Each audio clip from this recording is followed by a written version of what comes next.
नासिक गबट में बदमनी ज़ाब्तो न आयो। 24 कलाकनि में शहर मां 2 मोटरसाइकिलूं चोरी थी वयूं आहिनि, जिस सबब शहरनि में ख़ौफ़ वारी सूरतहाल पैदा थी वई आहे। वधिक तफ़सील पेश आहे हिन रिपोर्ट में।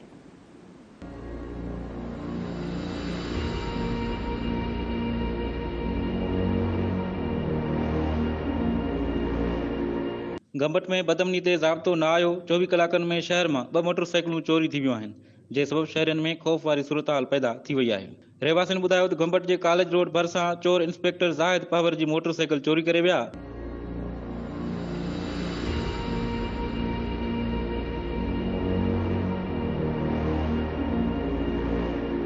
जनत मेमण पाड़े में चाबी चोर धरती टीवी के रिपोर्टर मुमताज़ मेमण के भाणीजे मुजीब मेमण की मोटरसाइकिल जा ताला तोड़े चोर काए फरार थी विया। रहवासियों जो चवण आहे त चोरियूं ऐं फुरियूं रोज़ जो मामूल बणियल आहिनि, पर पुलिस पारां को भी तहरुक न वठण सबब हू सख्त परेशानी में मुब्तला थी विया आहिनि। शहरनि एसएसपी खैरपुर मीर रोहल खोसो का मुतालबो कयो त गंबट ऐं भरपासे में पुलिस नफ़री वधाए शहर में अमन अमान की सूरत हाल के यकीनी बणायो वञे।